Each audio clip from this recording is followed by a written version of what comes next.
အားလုံးပဲမင်္ဂလာပါကျွန်တော်ကတော့ MKK Horror Story မှာ Horror Story ကိုအမြဲတမ်းတင်ဆက်ပေးနေတဲ့ MKK ပါဒီနေ့မှာတော့ကျွန်တော်ကတခြားနေ့နဲ့မတူဘဲနဲ့ထူးခြားအောင်ဆိုပြီးတော့ပုံစံလေးတစ်မျိုးပြောင်းလဲပြီးတော့အစီအစဉ်တင်ဆက်ပေးတော့စိတ်ဝင်စားချက်ကောင်းတဲ့ဇာတ်လမ်းလေးတွေ Horror Story ကိုနှစ်သက်တယ်ဆိုရင်တော့ကျွန်တော်ရဲ့ channel လေးကို subscribe လုပ်ပြီးတော့အမြဲတမ်းနားထောင်လို့ရပါတယ်ဒီနေ့လည်းကျွန်တော်ပေါ်မီလေးတစ်ပုဒ်ကိုပြပြဖို့ရှိပါတယ်စိတ်ဝင်စားတဲ့ဆိုရင်တော့ဆက်ပြီးတော့နားထောင်လိုက်ကြဒီဇလန်က1990နောက်ပိုင်းတုန်းကတရုတ်ပြည်ကကြေးရွာလေးတစ်ရွာမှာဖြစ်ခဲ့တာပါအဲ့ဒီရွာလေးမှာတန်လို့အမည်ရှိတဲ့လက်သမားဆရာတယောက်ရှိသူကလက်သမားပညာမှာအရန်ကိုတော်ပြီးတော့နာမည်ကြီးလက်သမားဆရာတယောက်လည်းဖြစ်ပါတယ်ဘယ်လောက်ထိတော်လဲဆိုရင်သူ့စီမှာလက်သမားပညာကိုလာသင်ကြတဲ့လူတွေအများကြီးရှိတေးကြတော့အဲ့ဒီတယောက်ကတန်ရဲ့အိမ်ကိုမနေ့စောကြီးရောက်လာဘာလို့လဲဆိုတော့အိမ်သစ်ဆောက်ဖို့တဲ့သူကတောင်းဆိုတာပါအဲ့ဒီကတော့တခြားလူမဟုတ်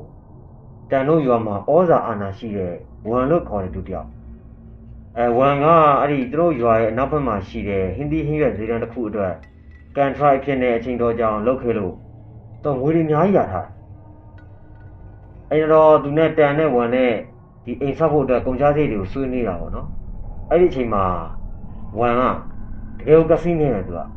အဲ့တော့တန်သိလိုက်အစတော့တန်ကတော်တော်လေးကိုကုန်ကြစိတ်နေတဲ့လှုပ်အားကားနဲ့သူ့ကိုခိုင်းတဲ့အတွက်တွန့်ဆုတ်ခဲ့တာပေါ့ဒါပေမဲ့လည်းဝန်ကတန်နဲ့တရားတဲ့သားဖြစ်နေရကြောင်းရင်ပြီးတော့အနိုင်ကျင့်တာတွေလူမိုက်တွေနဲ့အဆက်အသွယ်ရှိတာတွေကလည်းသူ့ကိုကြောက်စိတ်ဖြစ်သွားစေခဲ့အဲ့ဒီလိုမျိုးလွှမ်းမိုးချုပ်ကိုင်းတက်တာတွေအဲ့လိုနေမယ်ဇိုးနဲ့ကြော်ကြားနေတာကြောင့်တန်ကလည်းလက်မခံခြင်းပဲနဲ့ဒီရတဲ့ငွေကြီးအနှင်းငယ်နဲ့ပဲဒီအိမ်ကိုစောက်ဖို့အတွက်လက်ခံလိုက်ပြီးတော့ဝန်ကစောက်လို့ရေးကိုအမြန်ဆုံးဖြစ်စေခြင်းပြီးတော့အလင်းလုံးနေရကြောင်းပဲအချိန်ကိုမဆွဲဘဲနဲ့ချက်ချင်းစားဖို့အတွက်ဝန်ထမ်းတွေကိုခေါ်လိုက်ပြီးတော့ချက်ချင်းပဲအမြန်စုဆောင်းခဲ့တန်ဒီလိုနဲ့ဝန်ထမ်းတွေအများကြီးနဲ့အဖွဲ့တစ်ခုလုံးကအရန်ကိုပဲမြန်ဆန်ဆန်နဲ့စောက်လုပ်နေပါစောက်လုပ်ပြီးတဲ့3ရက်မြောက်တဲ့နေ့မှာအဲ့ဒီအဆောက်အဦကလူတစ်ယောက်ရဲ့အရန်မြင့်တဲ့ဘာပါနော်အရန်မြင့်တဲ့တဝက်ကျော်လောက်ရောက်နေပါနောက်တစ်ခုရှိတာကရွာရဲ့လူတွေထုံးစံတွေရအိမ်ပိုင်ရှင်တွေကဒီလက်သမားတွေအတွက်ပေါ့နော်အလုပ်လုပ်ပြီးလက်သမားတွေအတွက်ပြန်ဆရာတွေအတွက်လက်ဖက်ရည်တွေဆေးလိပ်တွေကိုန်းနေပြီးတော့ရေနဲ့နေလေသားတွေကိုတာဝန်ယူပေးရအဲ့လိုdeliveryတွေရှိတာပေါ့နော်နောက်ပြီးတော့သူတို့ဒီလိုမျိုးတက်ခင်းအကျွေးတက်ခင်းအခမ်းရတဲ့ဒီလက်ဖက်ရည်နဲ့ဆေးလိပ်တွေကိုန်းနေဘာတွေညာတွေကအရန်ကြီးတော့ကောင်းနေကြမလို့ပေါ့ဒါပေမဲ့လည်းနေလေသားကတော့လူတိုင်းလုပ်ငန်းခွင်မှာအားပြင်းနေလုပ်ကိုင်နိုင်မှုအတွက်အသားနဲ့ဟင်းသီးဟင်းရွက်နဲ့ပြည့်စုံပြီးတော့စီစဉ်ပေးရတာပေါ့ဒါပေမဲ့အဲ့ဒီဝန်လို့ခေါ်တဲ့တတိယကတော့တခြားမိသားစုတွေထက်သဘောထားကြီးကြီးနဲ့ကောင်းကောင်းမွန်မွန်ကြွေးပြီးတော့ဆက်ဆံမယ်လို့ဒီတန်ရဲ့အဖွဲ့သားတွေကထင်ခဲ့တာပေါ့နော်ဒါပေမဲ့လည်းမမျှော်လင့်မဲ့နဲ့ရက်နေငယ်လောက်ကြာတော့ဒီအလုပ်သမားတွေအတွက်ဆက်လိမ့်နဲ့ကုန်းနေနဲ့ဒီတောက်စရာကြီးတွေတောင်မပြီးတော့ခုနကသူတို့စိတ်ကူးရင်ထားတဲ့ရတာရှိတဲ့နေလေစားတွေစားဖို့နေနေတာသူတို့အစားအစာတွေကအတော်လေးကိုမလက်ဆက်တဲ့ဟင်းသီးဟင်းရွက်တွေပုတ်တိုးနေတဲ့ຢာဖြစ်နေတာပေါ့နော်အလုပ်ကိုကောင်းကောင်းလုပ်နေကြပြီမဲ့လေဝန်ကတော့လူတိုင်းကိုအဲ့ဒီလိုမကောင်းတဲ့စိတ်နဲ့ဆက်ဆံတာပေါ့နော်အဲ့တော့လှုပ်ရတဲ့လူတွေကလည်းမပြောရှင်တော့ဘူး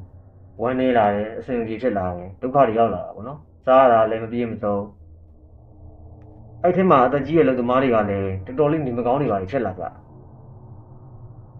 နောက်ပြီးတော့ဝန်ကအလုပ်သမားတွေပေါ်လူသားမဆန်ပဲနဲ့လူသားဆန်ဆန်မဆက်ဆံတာကြောင့်အလုပ်သမားတွေကလည်းတန်ကိုတန်ကြားကြဒါ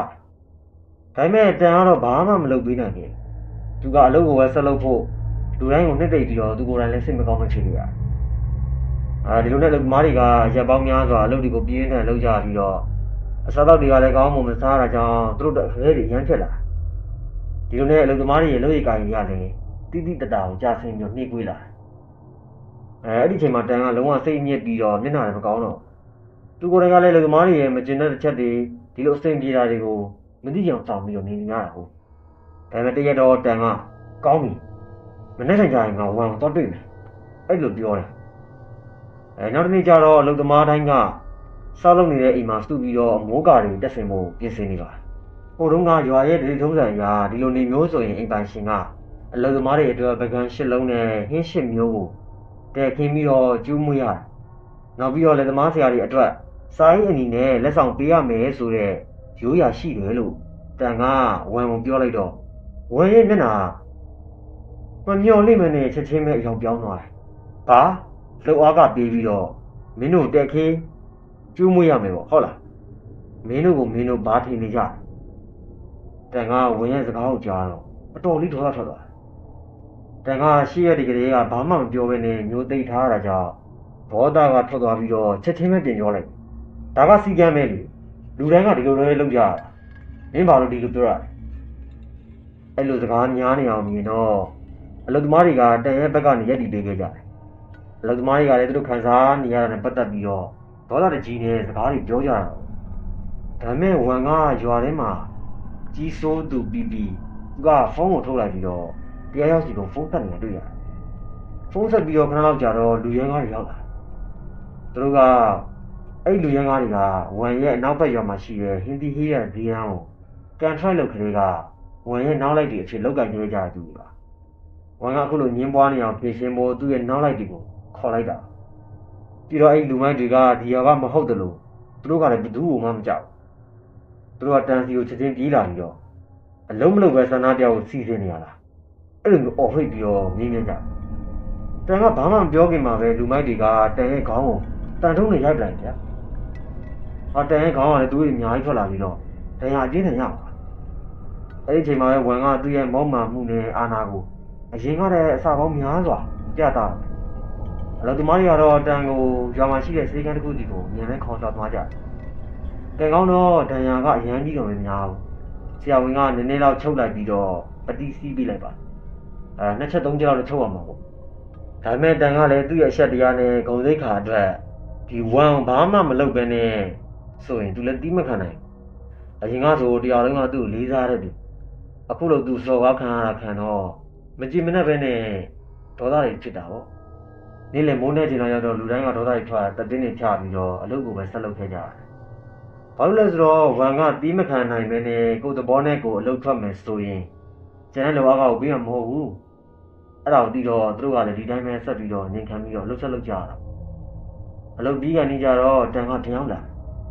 သူကလေကားတစ်ခုကိုယူပြီးတော့ခေါမိုးပေါ်တက်ဖို့လုပ်နေတာအဲ့ဒါကိုလူသမားတွေကမြင်တော့သူ့ကိုဝိုင်းကူညီဖို့လုပ်ကြတယ်အဲ့ဒီချိန်တော့သူကအိမ်ဆောက်ထားတာကဘလို့အချိန်တွေပြီးပြီလဲဆိုရင်ကျွန်တော်အိမ်ကຢာတစ်ခုလုံးပြီးသွားပြီဒါပေမဲ့ဒီအမိုးပဲပေါ့နော်အမိုးပဲကျွန်တော်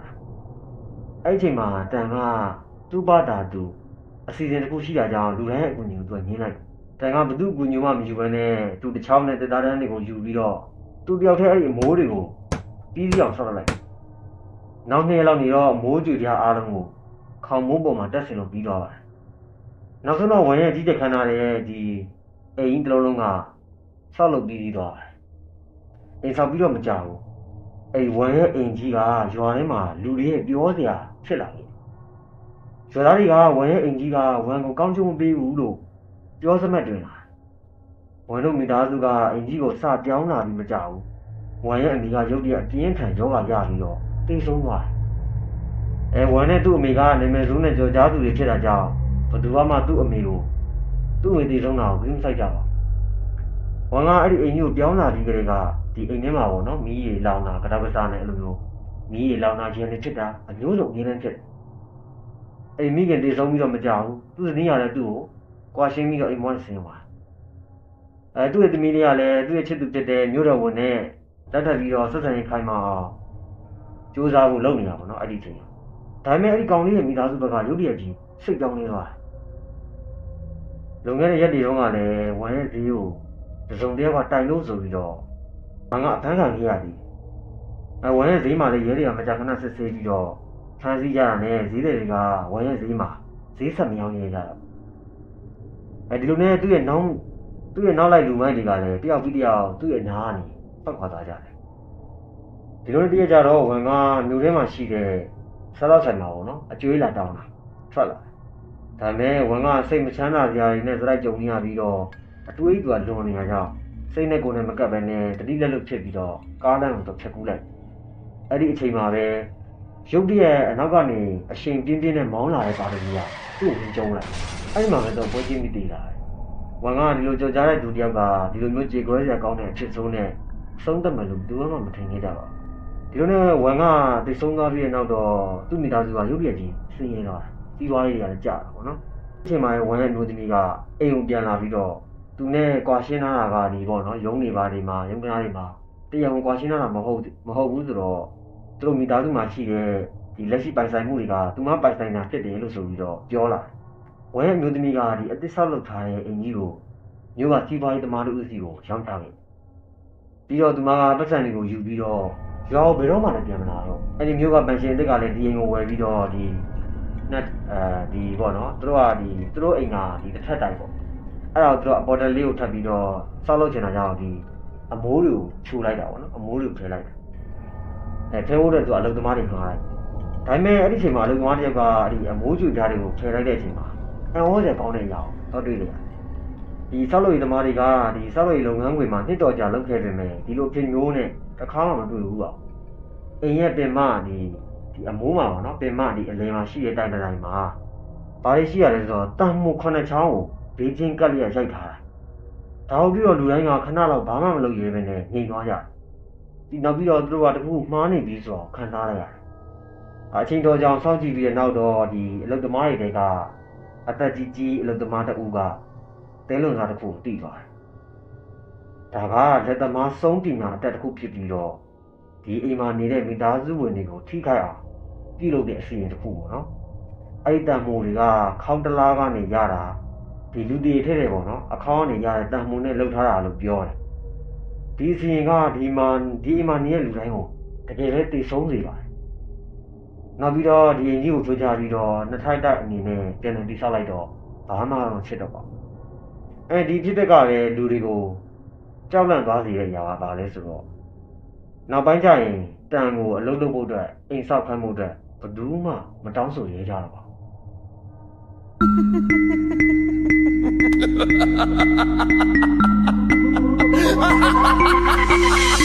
ူး